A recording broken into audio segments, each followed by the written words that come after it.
Hello. Okay.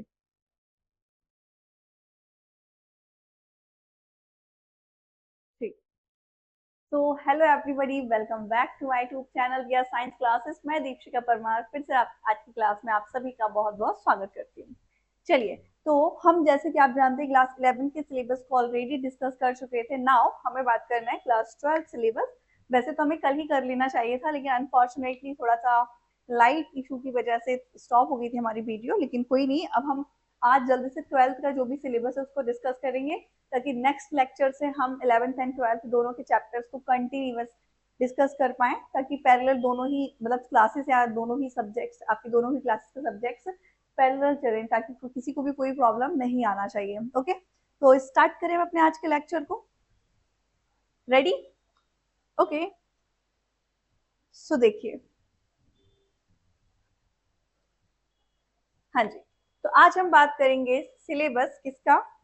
एक minute. हाँ, syllabus. What is this? हाँ जी। ओके, अब कोई प्रॉब्लम नहीं होना चाहिए। हाँ, सिलेबस डिस्कस करेंगे क्लास 12 बायोलॉजी। इससे पहले हमने डिस्कस किया है सिलेबस किसका, क्लास 11 बायोलॉजी, जिसमें हमने यूनिट 1 टू 5 डिस्कस की है। ठीक है, यूनिट 1 टू 5 डिस्कस किया है। टोटल चैप्टर्स जो है आपको कितने मिले हैं? 18 19 मिले हैं। कितने मिले हैं? 19 चैप्टर। ये देखिए, मतलब आपको क्लास 11th में टोटल 19 चैप्टर को डिस्कस करना है, जिनमें से हमने यूनिट 1 में टोटल 4 चैप्टर्स को देखा था। 4 में से ये, अच्छा, ये यूनिट 1 के चैप्टर है, आपको याद रखना है। यूनिट्स बाय यूनिट्स के किसमें कितने चैप्टर्स हैं, किस यूनिट का क्या नाम है। तो जो diversity in the living world है उसमें आपको 4 चैप्टर मिलेंगे। The living world, biological classification, plant kingdom and animal kingdom. फिर हम सेकंड पे आते हैं, सेकंड यूनिट पर। तो सेकंड यूनिट जो कि structural organisation in plants and animals है, इसमें आपको 3 चैप्टर्स मिलेंगे। Morphology and anatomy of flowering plant, दोनों ही अलग अलग चैप्टर है। मॉर्फोलॉजी अलग है, एनाटॉमी अलग है। एंड थर्ड है क्या है, structural organisation in animal. Okay, फिर आपकी थर्ड यूनिट आएगी, थर्ड, जिसको हम बोलते हैं सेल स्ट्रक्चर एंड फंक्शन, जिसमें आपको 3 चैप्टर मिलेंगे। Cell, the unit of life, फिर biomolecule, cell cycle and cell division. अच्छा, ये रिव्यू हम देख रहे हैं, रिवाइज कर रहे हैं चीजों को। फिर यूनिट 4 रहेगी आपकी, जिसमें 11 12 एंड 13 मतलब 3 चैप्टर फिर से रहेंगे, जिसमें हम photosynthesis in higher plant and respiration देखेंगे, प्लांट ग्रोथ एंड डेवलपमेंट देखेंगे। क्लियर है? इतनी कहानी आपको समझ में आई। नेक्स्ट में आप देखेंगे क्या, फिफ्थ यूनिट, जिसे हम बोलते हैं ह्यूमन फिजियोलॉजी, जो कि पूरी 11 का सार है, मतलब सबसे इंटरेस्टेड एंड लेंदी यूनिट रहेगी, जिसमें आपको टोटल कितने 6 चैप्टर मिलने वाले हैं। कितने मिलने वाले हैं? टोटल आपको 6 चैप्टर मिलने वाले हैं, जिनमें से हमने breathing and exchange of gases को डिस्कस करना है, बॉडी फ्लूइड एंड सर्कुलेशन को डिस्कस करना है, excretory product and their elimination, फिर locomotion and movement, neural control and coordination, chemical coordination and integration. Clear है? तो ये सारी चीज आपको डिस्कस करनी है क्लास 11th में। मतलब क्लास 11th में आपकी यूनिट 1 से लेकर यूनिट 5th तक आने वाली है, जिसमें यूनिट 1 2 3 एंड 4 एंड लास्ट 5 होंगी। और टोटल अगर हम बात करें तो टोटल चैप्टर कितने होंगे? 19 चैप्टर। पहले और भी ज्यादा थे कोविड से पहले, लेकिन समय रहते हुए सारी चीज रिड्यूस करते करते फाइनली हम 19 चैप्टर तक पहुंचे। तो ये 19 चैप्टर आप क्लास 11th में डिस्कस करेंगे। 12th में हम आगे की बात करेंगे, जो कि यूनिट 6 से स्टार्ट होगी। कहां से स्टार्ट होगी? 6 से। तो यहाँ आपको जो क्लास 12 की हम बात कर रहे हैं, क्लास 12 के सिलेबस की, ये स्टार्ट होगा आपका यूनिट 6 टू यूनिट 10। मतलब इसमें आएगी यूनिट 6 7 8 9 एंड 10। इतनी कहानी समझ में है आप लोगों को? ठीक है, चलिए। यूनिट 6 जिसे हम 12 की, अगर आप समझने के लिए समझना चाहते हैं तो बोल सकते हैं 12th क्लास की यूनिट 1 रहेगी 6, है ना। सेकेंड यूनिट 7, 7 को ही बोलेंगे ना सेकेंड, 8 को हम थर्ड बोलेंगे, 9 को हम फोर्थ बोलेंगे, एंड फिफ्थ यूनिट मतलब लास्ट यूनिट क्या रहेगी आपकी? 10। कंफ्यूजन तो नहीं हो रही है? कुल मिला के मैं ये बोलना चाह रही हूँ टोटल 11th एंड 12th में आपकी 10 यूनिट है, जिसमें से 5 यूनिट आपकी क्लास 11th में है 1 से लेकर 5th तक, एंड 6 to 10 मतलब बची हुई 5 यूनिट आपकी 12th में है। क्लियर है? तो पढ़नी आपको 5 एंड 5 यूनिट ही है 11th एंड 12th में। क्लियर है? अब हम 12th में ये यूनिट्स डिस्कस करनी है, उनकी बात कर लेते हैं जो 6 to 10th तक जाएगी। सो यहाँ पर आएगी आपकी यूनिट फर्स्ट जो कि यूनिट 6 है, जिसका नाम है रिप्रोडक्शन। क्या नाम है? रिप्रोडक्शन। ये क्लास 12th की फर्स्ट यूनिट है। ओके, क्लास 12th की फर्स्ट यूनिट जिसका नाम है रिप्रोडक्शन। इसमें आपको मेनली 3 चैप्टर मिलने वाले हैं, जिसमें से फर्स्ट चैप्टर आपको मिलेगा sexual reproduction in flowering plant. ठीक है, फिर सेकेंड चैप्टर मिलेगा ह्यूमन रिप्रोडक्शन, एंड थर्ड मिलेगा आपका रिप्रोडक्टिव हेल्थ। पहले इसमें 4 चैप्टर थे, एक चैप्टर को रिड्यूस कर दिया गया है, फिर बचे हुए आपके 3 चैप्टर। ठीक है, अगर हम बात करें sexual reproduction in flowering plant, ये जो कि आपका चैप्टर फर्स्ट क्लास 12th का है, इसमें आपको डिस्कस क्या करना है? अच्छा, तीनों ही चैप्टर में आपको क्या डिस्कस करना है ये आपको समझ आ रहा है? यूनिट का नाम से आपको सारी चीज क्लियर हो जानी चाहिए। यूनिट का नाम क्या है? रिप्रोडक्शन। यहाँ पे हम बात करेंगे जनन से रिलेटेड। जनन क्या होता है? प्रजनन, जिसे हम बोलते हैं रिप्रोडक्शन, मतलब अपने जैसे संतान को उत्पन्न करना ही जनन कहलाता है, रिप्रोडक्शन कहलाता है। अब यहाँ पे हम टाइप्स ऑफ रिप्रोडक्शन को डिस्कस कर लेंगे। वैसे तो चैप्टर 1 में था जो कि रिड्यूस है, सेक्सुअल रिप्रोडक्शन डायरेक्ट आया है, तो यहाँ पे टाइप्स में sexual reproduction in flowering plant को डिस्कस करेंगे। कुल मिला के हम ये कहना चाहते हैं जो यूनिट 1 है आपको कंप्लीटली किस पर बेस बात करनी है? रिप्रोडक्शन पे बेस, कि सेक्सुअल रिप्रोडक्शन कैसे होता है, किन प्लांट्स में किन टाइप्स के होते हैं, ह्यूमंस के अंदर कैसे होता है, एंड रिप्रोडक्टिव हेल्थ क्या है, क्या क्या चीजें प्रिकॉशंस आपको इसमें फॉलो करने चाहिए, सारी चीजें हम यहाँ पर डिस्कस करेंगे यूनिट 1 या यूनिट 6 में। क्लियर है? चलिए, अब हम ओवरऑल थोड़ा बहुत आइडिया ले लेते हैं कि किस चैप्टर में हम किसको लेकर बात करने वाले हैं। इससे पहले जब आप क्लास 9 10th में रिप्रोडक्शन को डिस्कस करते हैं तो आपको पता चला कि रिप्रोडक्शन जो है मेनली 2 टाइप का होता है, asexual reproduction and sexual reproduction. ठीक है, एसेक्सुअल रिप्रोडक्शन कौन सा रिप्रोडक्शन होता है? यहाँ पे आ जाइए आप, थोड़ा सा हम डिस्कस करेंगे। सिर्फ रिप्रोडक्शन के कलर दिखाई दे रहे हैं आपको? हाँ, पर मुझे नहीं दिख रहा है। ठीक है, रिप्रोडक्शन के मेनली कितने टाइप होते हैं? 2 टाइप होते हैं, ए sexual and second is sexual. Clear? जो ए सेक्सुअल रिप्रोडक्शन है इसमें सिंगल पेरेंट पार्टिसिपेट करता है एंड ग्रो करके सेल का साइज इंक्रीज करके सेल को डिवाइड करके 2 या 2 से ज्यादा डॉटर सेल को फॉर्म करता है। और ये जो डॉटर सेल होती है ये सिमिलर होती है अपने पेरेंट्स के, जिसे हम बोलते हैं क्लोन। ठीक है, तो ये है आपका ए सेक्सुअल रिप्रोडक्शन, जिसमें सिंगल पेरेंट पार्टिसिपेट करेंगे और अपने जैसी मतलब अपने जैसी हूबहू अपने जैसी क्लोन संतान को उत्पन्न करेंगे। जबकि हम सेक्सुअल रिप्रोडक्शन की बात करें तो ये इस रिप्रोडक्शन ऐसा है जिसमें कितने 2 पेरेंट्स पार्टिसिपेट करते हैं, 1 is male and second is female, and दोनों ही मिलकर के फर्टिलाइजेशन इवेंट को फॉलो करते हुए एक नई संतान को उत्पन्न करते हैं, जो कैसी होती है? सिमिलर नहीं होती है, डिफरेंट होती है, मतलब यहाँ पे वेरिएशन देखने को मिलती है। समझ में आई कहानी? ये मेन डिफरेंस है सेक्सुअल एंड एसेक्सुअल रिप्रोडक्शन में। अब क्योंकि एसेक्सुअल रिप्रोडक्शन हमें इसमें पढ़ना ही नहीं है, डायरेक्ट हम सेक्सुअल रिप्रोडक्शन की बात करेंगे, मतलब ऐसा रिप्रोडक्शन जिसमें 2 पेरेंट्स पार्टिसिपेट करते हैं, male and female, and fertilisation करते हैं, मतलब गैमेट्स फॉर्मेशन करते हैं, देन फर्टिलाइजेशन करते हैं, जाइगोट बनाते हैं, डायरेक्ट एम्ब्रियो डेवलपमेंट पे हम आ जाते हैं। क्लियर है? इतनी कहानी समझ में आई? तो यहाँ पे हम डायरेक्ट किसको लेकर डिस्कस करने वाले हैं? Sexual reproduction.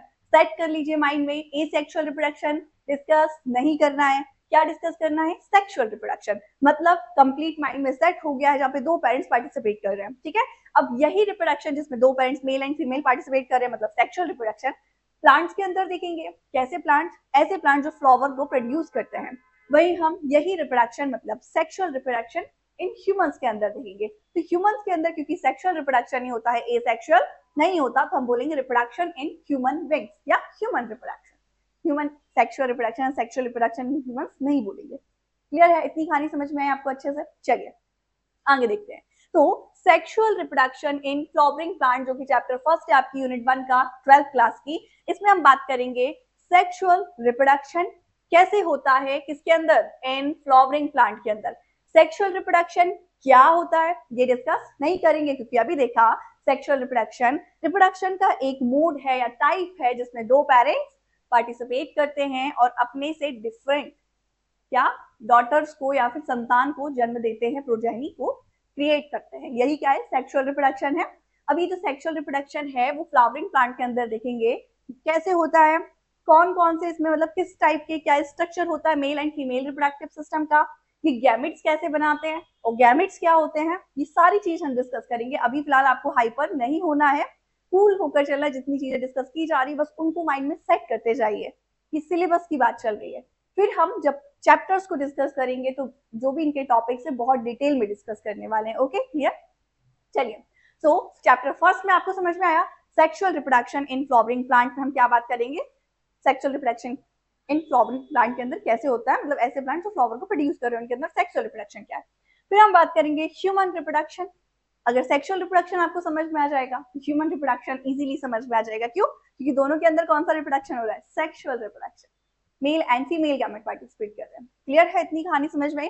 फिर लास्ट चैप्टर यूनिट 1 का क्या है, रिप्रोडक्टिव हेल्थ। जब आप रिप्रोडक्शन को समझ लेंगे इन plants and in human beings तो आपको रिप्रोडक्टिव हेल्थ के बारे में भी पता होना चाहिए ताकि आप उसको मद्देनजर रखते हुए इन चीजों से बच सके जो रिप्रोडक्टिव हेल्थ को अफेक्ट करती है। क्लियर है, से हम यहाँ पे कुछ डिसीज की बात करेंगे, प्रिकॉशंस की बात करेंगे, कैसे रिप्रोडक्टिव हेल्थ को अच्छा किया जा सकता है या फिर मतलब जो भी डिसीजेस हैं जो रिप्रोडक्टिव हेल्थ को अफेक्ट करती है उनसे बचा कैसे जाए, ये सारी चीज डिस्कस करने वाले हैं हम। ठीक है, रिप्रोडक्टिव हेल्थ में। ओके, तो सेकंड चैप्टर सेकंड ये होगी आपकी फर्स्ट यूनिट। क्लियर है, कौन सी यूनिट है आपकी, फर्स्ट यूनिट है। ठीक है, अब हम बात करेंगे सेकंड यूनिट जो कि यूनिट 7 है, उसका नाम है जेनेटिक एंड इवोल्यूशन। क्या नाम है, जेनेटिक्स एंड इवोल्यूशन। इवोल्यूशन क्या होता है आपको पता है, विकास जिसे बोलते हैं, टाइम के रिस्पेक्ट में जो भी चेंजेस आते हैं किसी भी बॉडी या ऑर्गेनिज्म में वही क्या है, इवोल्यूशन है। और जो इवोल्यूशन है वो अचानक से सडनली नहीं होता, इसको होने में लंबा समय लगता है, तभी तो आप आइडेंटिफाई कर पाते कि ये चीज पहले इतनी थी अब इतनी हो गई है। जैसे एग्जाम्पल के लिए आज आपने मुझे देखा, क्लियर है, कल फिर से आप मुझे देखेंगे तो आप देखेंगे कि यार यहाँ पे कोई चेंज नहीं है, राइट, कोई भी चेंजेस नहीं है। या फिर मान लीजिए बोल सकते हैं कि चेंजेस है, आज मेरे बाल इस टाइप से बंधे हुए हैं, कल मैं अपने हेयर्स को ओपन रख सकती हूँ तो आप कहेंगे चेंजेस तो है, ये ऐसा चेंज है जो आप देख पा रहे हैं। लेकिन अगर मैं बोलूं अभी मैं जैसी दिखाई दे रही जस्ट नाउ और सडनली फ्यू सेकेंड्स में थोड़ा सा चेंज अपने अंदर लाई हूं, लेकिन आपको क्या दिख पा रहा है, आप बोलेंगे नहीं मुझे कोई चेंज नहीं दिख रहा है, जैसी अभी थोड़ी देर पहले दिखाई दे रही थी 2 सेकंड पहले वही 2 सेकंड या 5 सेकंड बाद भी दिखाई दे रहे हैं। तो इसका क्या मतलब हुआ, मेरे अंदर कोई इवोल्यूशन नहीं हो रहा है, कोई चेंजेस नहीं आ रहा है, ये तो गलत बात है क्योंकि हमारी बॉडी कंटिन्यूअस चेंज करती है, टाइम जैसे कभी नहीं रुक रहा वैसे टाइम के रिस्पेक्ट में जो भी रिएक्शन है डेवलपमेंट है वो कभी नहीं रुकता है। हाँ वो बात अलग है कि जो फ्यू सेकेंड्स के चेंजेस होते हैं आप उन्हें मेजर नहीं कर पाते हैं, ठीक है, पर इसका मतलब ये बिल्कुल नहीं होता कि आपके अंदर चेंज नहीं आ रहा है। यहाँ जो आपका वेदर है, एनवायरमेंट है, इसमें भी कई सारे चेंज आ रहे हैं, लेकिन मैं इसे नहीं समझ पाऊंगी एक सेकेंड के अंदर या फिर कुछ सेकेंड्स या कुछ मिनटों के अंदर, उसको समझने के लिए मुझे टाइम लगेगा। क्लियर है, वैसे ही जो changes for a long time के बाद दिखाई देते हैं उसी को हम क्या बोलते हैं, डेवलपमेंट या इवोल्यूशन बोलते हैं। जैसे कोई बच्चा जिसने जन्म लिया है 2025 में, आपको आज अब 2025 में 1 तारीख को मतलब 1 जनवरी 2025 को जन्म लिया है, तो 1 जनवरी को देखेंगे तब आपको सेम दिखाई देगा, सेकंड को देखेंगे तो भी आपको सेम दिखाई देगा, थर्ड को देखेंगे तो भी आपको सेम दिखाई देगा। लेकिन ये आप चीज कंटिन्यूअस देखते जाएंगे तो आपको चेंजेस नहीं दिखाई देंगे, परंतु आप फर्स्ट को देखेंगे एंड 1 जनवरी के बाद आप डायरेक्ट 1 फरवरी को देखेंगे तो हो सकता है आपको वो चेंजेस दिखाई दे। और वही आपको 1 जनवरी 2025 में जो आप चेंज देख रहे हैं, अगर आप डायरेक्ट उस इंडिविजुअल को 1 जनवरी 2026 में देखें, 1 साल का टाइम पीरियड लेके, तो आप कहेंगे वाह उसमें काफी सारे चेंजेस आए जिसे मैं आसानी से समझ पा रही हूँ, समझ पा रहा हूँ। क्लियर है, तो जो लॉन्ग टाइम के बाद चेंजेस देखने को मिल रहा है वही क्या है आपका इवोल्यूशन। इवोल्यूशन हर पल हो रहा है, हर मिनट हो रहा है, हर घंटे हो रहा है, लेकिन उसे आइडेंटिफाई करना थोड़ा सा कठिन है, इसलिए हम बोलते हैं इवोल्यूशन क्या है, changes for a long time. अब ये तो मुझे समझ में आ गया, परिवर्तन ही इवोल्यूशन है, समय के साथ जो चेंज हो रहा है दैट इज इवोल्यूशन। लेकिन ये जेनेटिक्स क्या है भाई, जेनेटिक्स क्या है। तो जैसे एग्जाम्पल के लिए कोई भी बच्चा जो कि आपके घर में जन्म लिया है ए नाम का, वो शुरू में नहीं समझ आ रहा है कि अपनी मम्मी जैसा दिखाई दे रहा है, पापा जैसा दिखाई दे रहा है, लेकिन कुछ टाइम के बाद कहेंगे यार ये तो अपनी मम्मी जैसे हंसता है, ये थोड़ा सा पापा की जैसे देखता है, या फिर इसकी जो चाल है मतलब चलता है वो थोड़े से अपने दादाजी की तरह चल रहा है। मतलब इसमें जो भी कैरेक्टर्स है आप उसे मैच कर रहे हैं आपके पेरेंटल जीन से, ठीक है, कि पेरेंट्स अगर ऐसे हैं तो ये वाला कैरेक्टर इसका पेरेंट्स से मेल से आया है या फीमेल से, मतलब मदर से आया है फादर से। तो ये जो चीजें आप मेजर कर रहे हैं ये क्या है, कैरेक्टर्स है, ठीक है। और कैरेक्टर्स जिनके थ्रू जाते हैं उसे हम क्या बोलते हैं, जीन्स बोलते हैं, है ना। और ये जो पूरी प्रोसेस है जिसमें एक कैरेक्टर दूसरी जनरेशन में जा रहा है, पेरेंट्स टू जनरेशन या अनदर जनरेशन, यही क्या है, जेनेटिक्स है।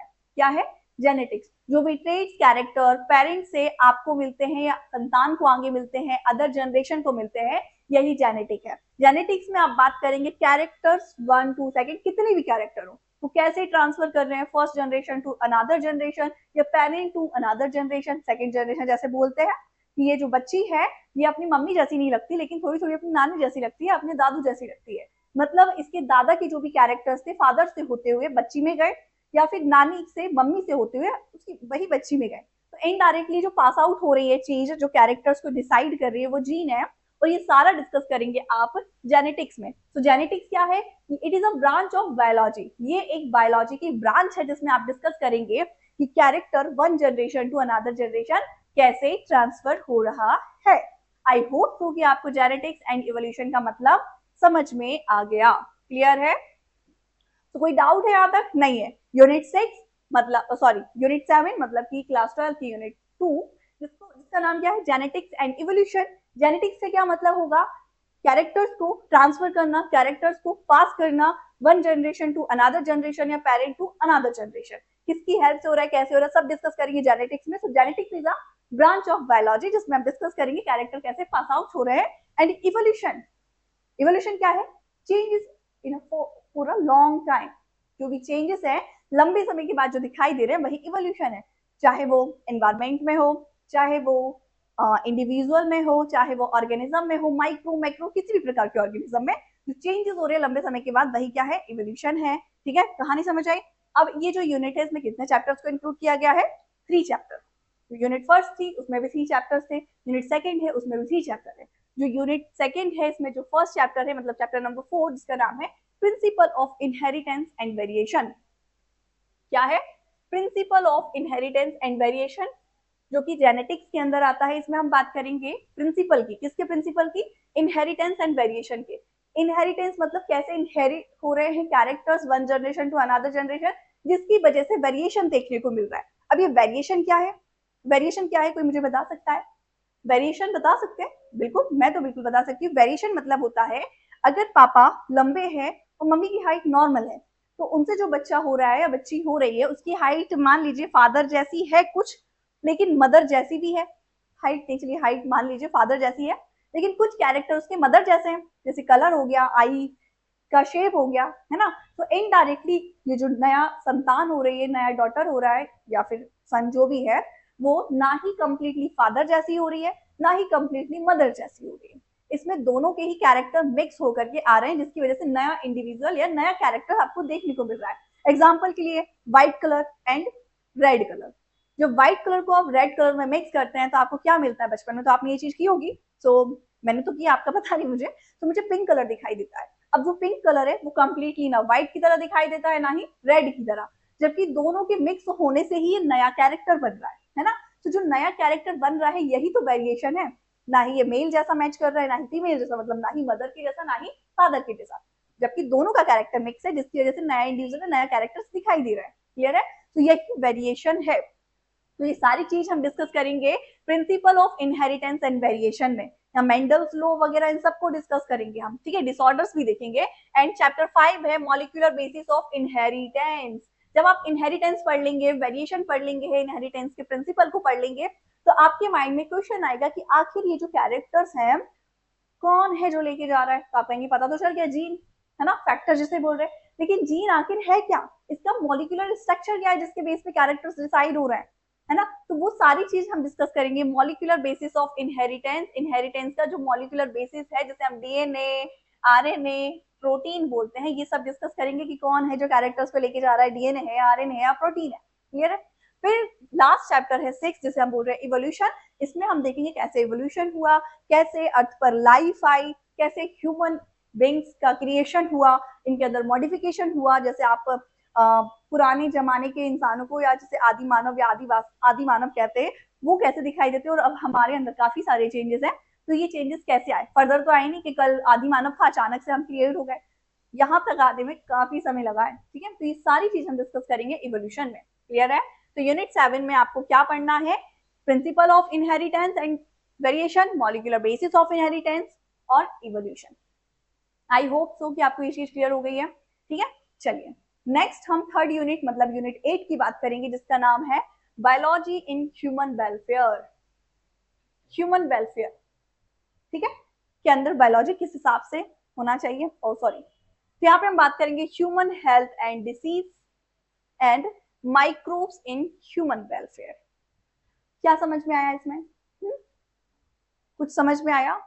बायोलॉजी इन ह्यूमन वेलफेयर, मानव की सुविधा या फिर उसकी अच्छे के लिए जो बायोलॉजी है उसके बारे में डिस्कस कर रहे हैं कुल मिला के, जिसमें हम बात करेंगे human health and disease. Human health क्या होती है, WHO ने ह्यूमन हेल्थ की डेफिनेशन क्या दी है, ह्यूमन हेल्थ को कैसे हम अच्छा रख सकते हैं, उसमें क्या सुधार कर सकते हैं, कौन कौन सी डिजीज होती है जो कि घातक है, खतरनाक है, उनसे कैसे बच सकते हैं। कुल मिला के बॉडी को प्रोटेक्ट करने के लिए या बॉडी को या फिर इंसान को स्वस्थ रहने के लिए जो भी गाइडलाइंस हैं, है ना, प्रोटोकॉल हैं, उनको किस तरीके से फॉलो करने, ये सारी चीज डिस्कस करेंगे हम किसमें, ह्यूमन हेल्थ एंड डिसीज में। ठीक है, ह्यूमन हेल्थ क्या है, उसे कैसे मेंटेन करना है, और डिसीजेस क्या होती हैं, किससे होती हैं, कौन सा पैथोजन है उसका, एंड उससे कैसे बचा जा सकता है, उसके सिम्टम्स क्या है, ये सारी चीज डिस्कस करेंगे। उनमें से कुछ डिसीज इंपॉर्टेंट होंगी क्योंकि एज इट इज आपको याद रखनी है। ओके, फिर सेकेंड है माइक्रोब्स इन ह्यूमन वेलफेयर, मतलब ऐसे माइक्रो बैक्टीरिया या माइक्रोब्स मतलब बहुत टाइनी या फिर बहुत छोटे ऑर्गेनिजम्स जो आंखों से नहीं दिखाई देते हैं, वो वैसे तो उनमें कुछ घातक होते हैं, खतरनाक होते हैं, जो कई सारे डिसीज को क्रिएट करते हैं, जो कि आपको यहाँ पर बताया।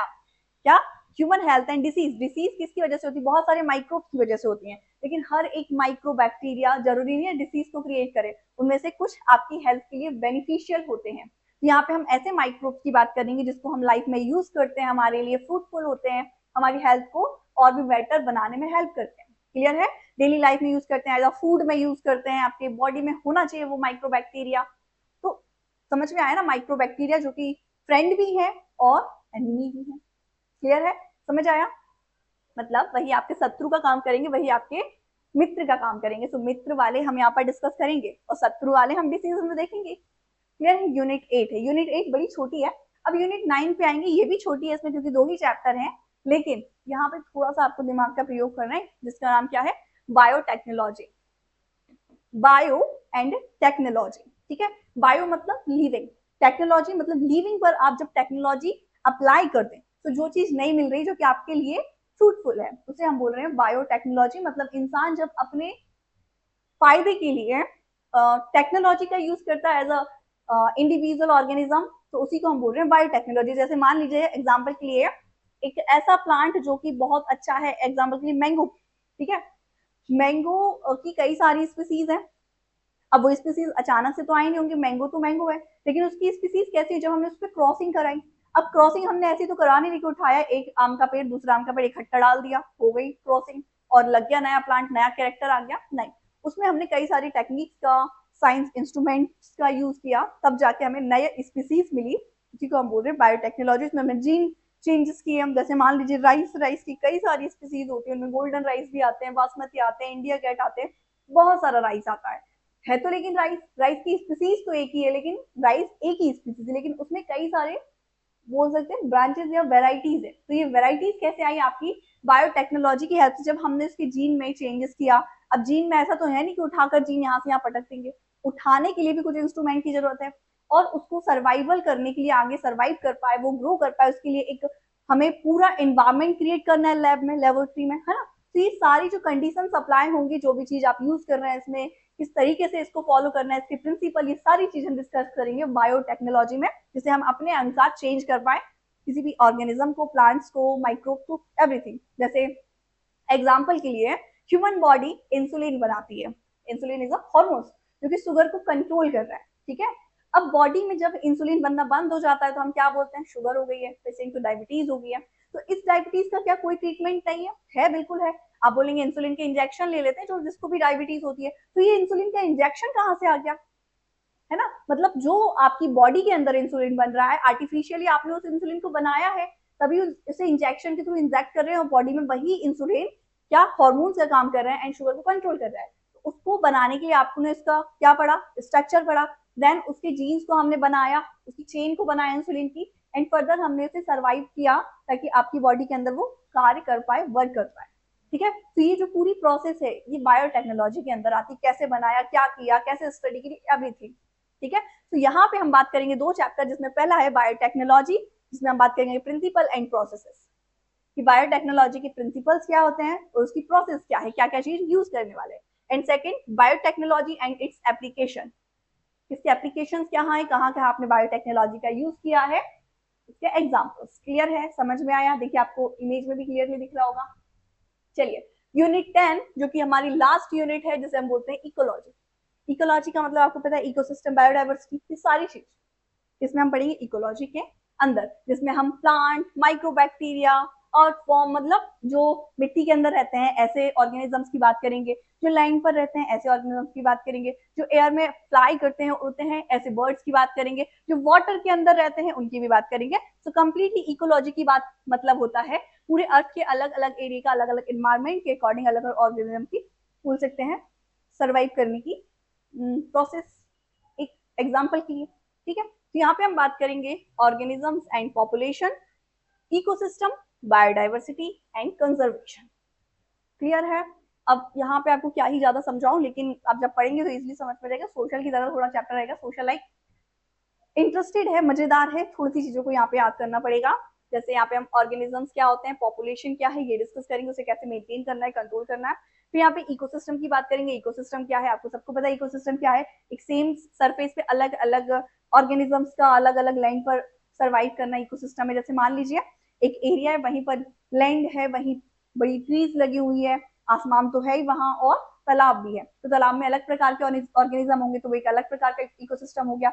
लैंड पे अलग प्रकार के ऑर्गेनिज्म होंगे, मिट्टी में, तो वो एक अलग प्रकार का इकोसिस्टम हो गया। ट्रीज में अलग है, एयर में अलग है। ठीक है, तो इकोसिस्टम मतलब समझ में आया। फिर हम यहाँ पे बात करेंगे बायोडाइवर्सिटी क्या है, क्यों जरूरी है, और उसको कंजर्व कैसे किया जाए, कंजर्व मतलब सुरक्षित कैसे रखा जाए। क्लियर है, तो यहाँ आपका कंप्लीट हो गया है 12th का सिलेबस। आई होप कि आपको 11th एंड 12th दोनों के ही सिलेबस बहुत अच्छे से समझ में आए होंगे। नहीं आए हैं तो आप कमेंट बिल्कुल कर सकते हैं कि कहाँ पे आपको दिक्कत आई है। अब नेक्स्ट क्लास से हम 11th एंड 12th दोनों की ही लेक्चर स्टार्ट करने वाले हैं चैप्टर 1 से। मतलब चैप्टर क्लास 12th में हम chapter 1 sexual reproduction and flowering plant को डिस्कस करेंगे, और क्लास 11th में हम व्हाट इज लिविंग को डिस्कस करेंगे, living world, the living world जिसे हम बोलते हैं। क्लियर है, समझ में आया। Thank you so much watching my video. I hope कि आपको सारी चीज समझ में आई होंगी।